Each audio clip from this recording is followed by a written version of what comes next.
रीमा और गोपाल मिलकर ये फैसला करते हैं कि वो दोनों शादी करेंगे, लेकिन रीमा को भागकर शादी करना मंजूर नहीं था।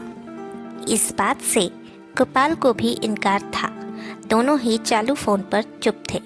तभी गोपाल ने रीमा से कहा, रीमा देखो, शादी तो हमें करनी ही है, क्योंकि हम एक दूसरे के बिना नहीं रह सकते और तुम्हारे घर वाले मानेंगे नहीं, तो क्यों ना मेरे घर वालों से बात करो।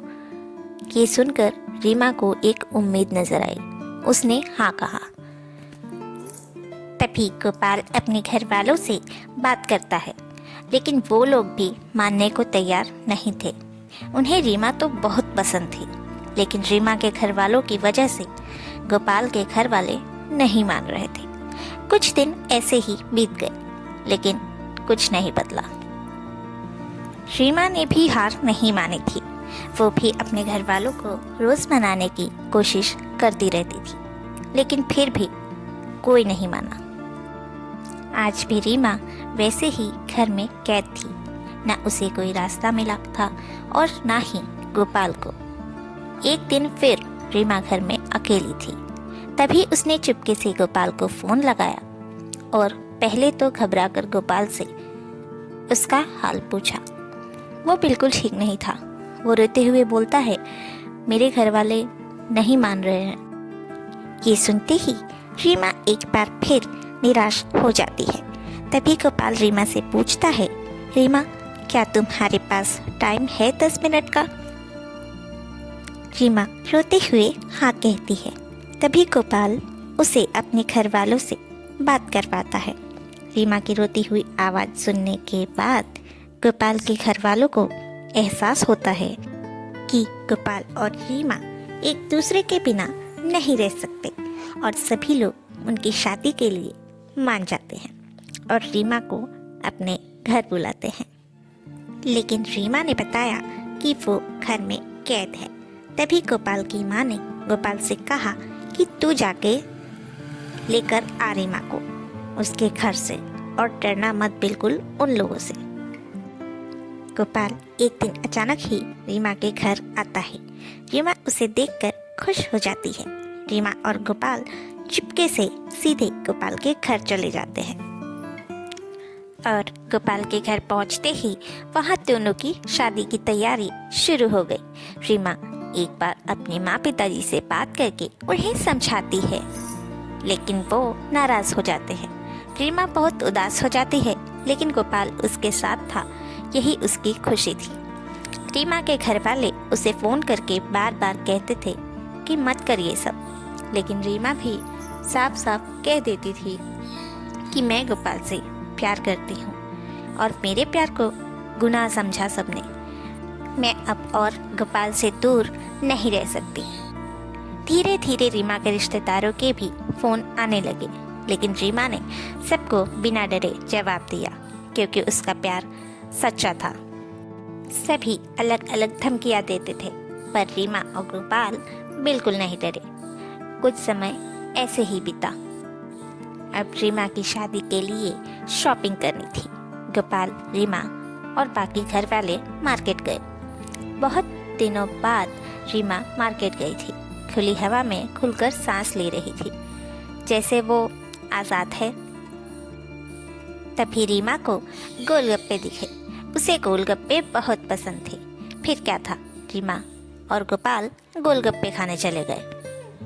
रीमा को बहुत दिनों बाद ऐसे खुश देखकर गोपाल इतना खो गया था कि उसके गोलगप्पे अब हलवा बन चुके थे।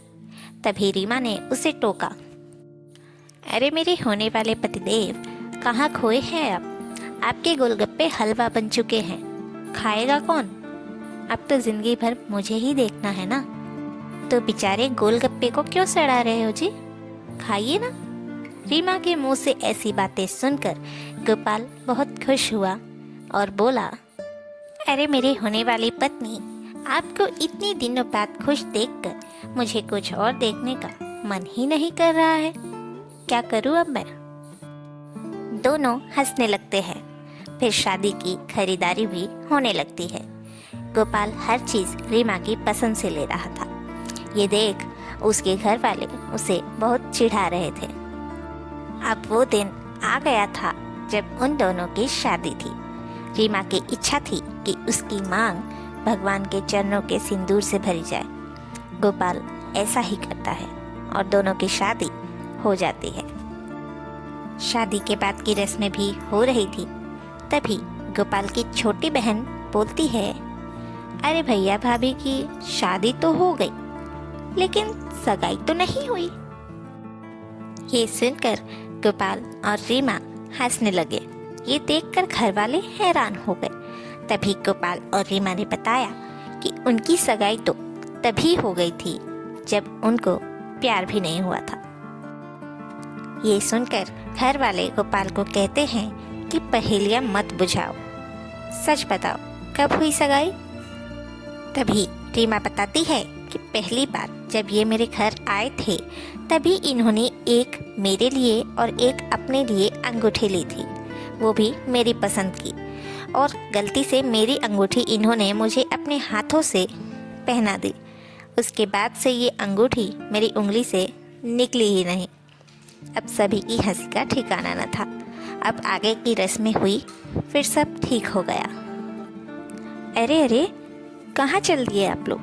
कहानी अभी खत्म नहीं हुई है। असली कहानी तो अब शुरू होगी। ऐसे तो सब ठीक हो गया था, लेकिन रीमा और गोपाल का सफ़र इतना भी आसान नहीं था। अभी तो बहुत सी मुसीबतों का सामना करना बाकी था। इन दोनों के लिए इनकी शादी के बाद का सफ़र इतना भी आसान नहीं था।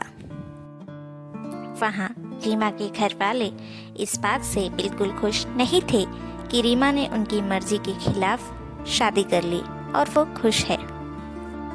रीमा के घर वालों की ये सोच थी कि समाज और रिश्तेदार क्या कहेंगे, लेकिन रीमा ऐसा नहीं सोचती थी। उसका मानना था कि समाज और रिश्तेदार तो बातें बनाएंगे ही, चाहे हम खुश रहे या दुखी। तो उस समाज की चिंता में खुद की खुशी की बलि हम क्यों चढ़ाए। रीमा ने अपने घर वालों को समझाया भी था कि वो शादी करके बहुत खुश है, लेकिन उसके घर वालों को कभी विश्वास नहीं हुआ, या तो वो विश्वास करना ही नहीं चाहते थे। एक दिन रीमा के पास उसकी माँ का फ़ोन आया। रीमा फ़ोन उठाकर बात करती है।